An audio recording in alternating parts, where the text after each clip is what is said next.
La chambre 12 ou le portail des disparus. Il y a des endroits dans ce monde où la réalité se fissure. Des lieux que personne n'ose approcher, sauf ceux qui ne savent pas ce qu'ils vont trouver. Aujourd'hui, je vais vous raconter une histoire vraie. Une histoire dont les murs murmurent des secrets horribles. Celle de la chambre 12, une pièce maudite, un lieu de disparition sans explication, un passage vers quelque chose d'autre. Vous êtes prêts? Alors allumez une lampe, parce que cette histoire va vous glacer l'âme. Prêt à découvrir ce qui se cache derrière la porte scellée depuis plus d'un siècle? Situé au cœur des Carpates roumaines, l'Hôtel Éternel était un joyau architectural, jusqu'à ce que tout bascule. Construit en 1893 par un riche homme d'affaires français, Lucien d'Ornault, cet hôtel était destiné aux aristocrates européens voyageant dans la région. Mais très vite, les clients ont commencé à disparaître. Des chambres vides, des affaires intactes, et aucune trace, pas même un cri. En 1901, une jeune journaliste parisienne du nom de Clara Vignier arrive sur place pour enquêter. Elle est la dernière à avoir séjourné dans la chambre 12. Personne ne l'a jamais revue. Ce que peu de gens savent, c'est que la chambre 12 n'a jamais été ouverte depuis ce jour fatidique. La porte a été scellée par le dernier propriétaire de l'hôtel, quelques semaines après la disparition de Clara. Fermée à double tour. Recouverte de planches, de symboles étranges gravés dans le bois, et d'un seul mot, écrit à la craie blanche sur le mur, « Ne touchez pas ». Les habitants du village voisin, Queudru, refusent d'en parler. Ils croient que quelque chose vit là-bas. Quelque chose de plus ancien que Dieu lui-même. Et pourtant, aujourd'hui, quelqu'un ose revenir. Chapitre 1, l'Hôtel Éternel. Au tournant du XXe siècle, les Carpates étaient encore un territoire mystérieux, presque mythique. Les routes étaient impraticables, les forêts immenses et hostiles, et les villages isolés comme des îlots perdus dans un océan de brouillard. Lucien d'Ornault, un homme d'affaires français, décida pourtant de construire là un hôtel de luxe. Un refuge pour les nobles d'Europe venant goûter aux paysages sauvages de la Transylvanie. Il fit appel à des architectes renommés, engagea les meilleurs ouvriers locaux, et fit transporter pierres précieuses, meubles anciens et verres colorés depuis Paris.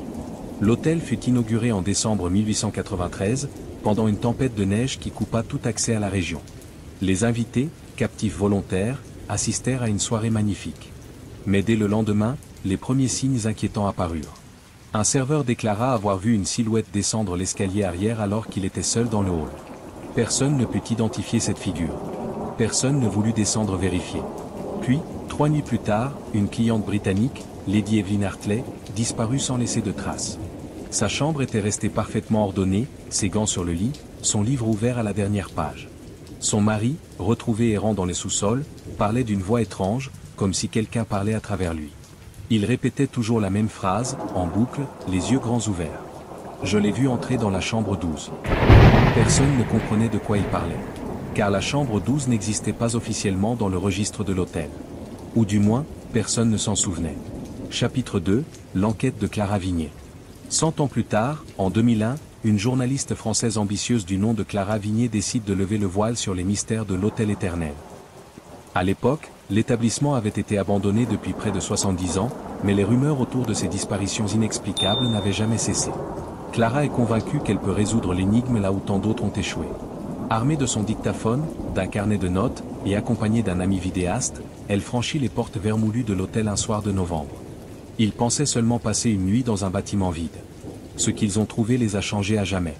Dès leur arrivée, ils ressentent une oppression insoutenable. L'air est lourd. Le silence, pesant. Leurs lampes torches clignotent sans raison. Et partout, des dessins sur les murs. Des formes géométriques incompréhensibles, tracées avec ce qui semble être du sang. Clara commence à explorer le premier étage. Elle note chaque détail. Ses commentaires deviennent de plus en plus troublés. Quelque chose respire ici. Je peux le sentir. Derrière les murs. Derrière moi. Elle entre dans une chambre portant le numéro 12. Personne ne l'avait remarqué avant. Personne ne l'avait mentionné. Pourtant, la porte était entr'ouverte. Comme si on l'attendait. À partir de ce moment, ces enregistrements deviennent fragmentaires. Des sons étranges. Des voix inconnues. Puis, brusquement, le silence. Le vidéaste réussit à s'échapper. Clara, non. Depuis ce jour, la chambre 12 a été condamnée. Personne n'a osé y remettre les pieds. Jusqu'à maintenant. Chapitre 3, le retour. Septembre 2024. 3 aventuriers urbains, curieux de légendes urbaines, décident de visiter l'Hôtel Éternel. Sur leurs réseaux sociaux, des dizaines de milliers de personnes suivront leur périple en direct. Ils promettent de filmer tout ce qu'ils trouveront. De percer tous les secrets de la chambre 12. Ils sont trois, Thomas, le leader du groupe, Elodie, sa petite amie, photographe professionnel, et Marc, le caméraman. Ils franchissent les grilles de l'hôtel un vendredi soir, à la tombée de la nuit. Les images sont floues, tremblantes, mais captivent des milliers de spectateurs en ligne. Ils explorent les étages déserts. Tout semble normal. Presque trop. Puis, Thomas remarque une porte au fond du couloir. Numéro 12. Fermée par des planches. Des symboles gravés. Et une inscription en lettres rouges, elle t'attend. Il rit nerveusement face à la caméra. C'est juste une vieille porte. Rien de spécial. On dirait qu'on veut nous faire peur. Mais Elodie refuse d'approcher. Elle sent une présence. Une pression dans la poitrine. Une douleur derrière les yeux. On devrait partir, dit-elle. Il y a quelque chose ici. Quelque chose de vivant. Marc continue à filmer. Il s'approche de la porte. Pose sa main sur le bois. Et entend une voix, faible mais claire. Entre. Il recule en hurlant. La diffusion en direct se coupe brusquement. Chapitre 4, le live interrompu. Les spectateurs attendent. Personne ne comprend pourquoi la diffusion s'est coupée. Certains pensent à un montage. D'autres paniquent. Des heures passent. Aucun message. Aucun retour. Puis, à 3h07 du matin, une nouvelle vidéo apparaît sur la chaîne de Thomas. Sans titre. Juste un fichier brut, sans musique, sans montage. Une seule image, la porte de la chambre 12, entr'ouverte. Au loin, une voix féminine murmure en français. Tu as voulu savoir. Maintenant tu sais. La vidéo est accompagnée d'un commentaire cryptique, posté par le compte de Thomas, à 3h12. Astérisque, elle est là. Elle nous regarde. Ne venez pas nous chercher. Ne entrez jamais. Puis plus rien. Aucune autre publication. Aucune trace des trois explorateurs. La police locale lance une enquête discrète. Personne n'ose s'approcher de l'hôtel. De nombreuses théories circulent sur Internet. Certains affirment avoir reçu des messages inexpliqués provenant des comptes des disparus. D'autres affirment avoir vu des photos de la chambre 12 flotter sur des forums anonymes, montrant des silhouettes sombres, des ombres qui semblent respirer. Mais une chose est sûre. La chambre 12 n'a pas fini de parler. Chapitre 5, l'appel de la chambre. Plusieurs mois après la disparition des trois explorateurs, un document rare refait surface. Trônant au fond des archives locales de Queudru, un vieux manuscrit rédigé en français, datant de 1903, est découvert dans une maison abandonnée. Il s'agit d'un journal intime. Appartenant à Lucien Dorneau, le fondateur de l'Hôtel Éternel. Dans ses pages jaunies, il raconte ce qu'il a fait. Comment, en construisant cet hôtel, il a découvert une faille dans le temps. Une porte entre deux mondes.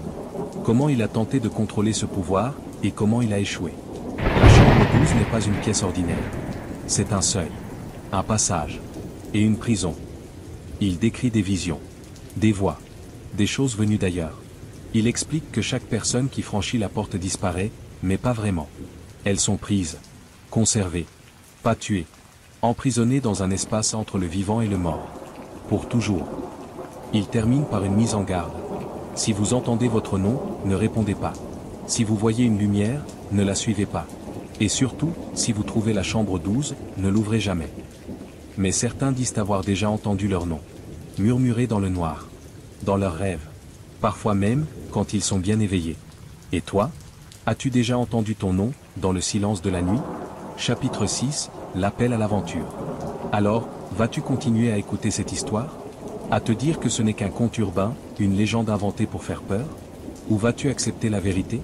Que certains lieux, certaines portes, certains numéros de chambre, ne devraient jamais être franchis.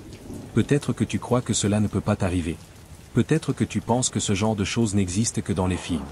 Mais demande-toi une chose. As-tu déjà eu ce rêve étrange?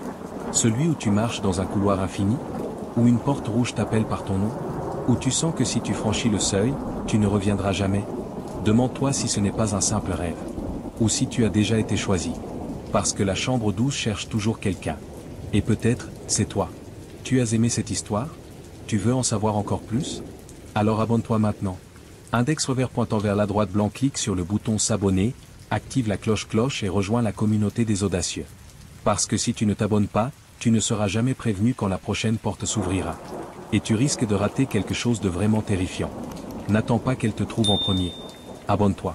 Ou disparais à jamais. Feu. Et si tu as aimé cette histoire, n'hésite pas à laisser un commentaire ci-dessous. Dis-moi ce que tu as pensé de la chambre 12, et si toi aussi, tu as déjà entendu une voix t'appeler dans la nuit. Index revers pointant vers le bas blanc. Partage cette histoire à tes amis, à ta famille, à tous ceux qui osent défier l'inconnu. Car la chambre 12 n'a pas fini de parler.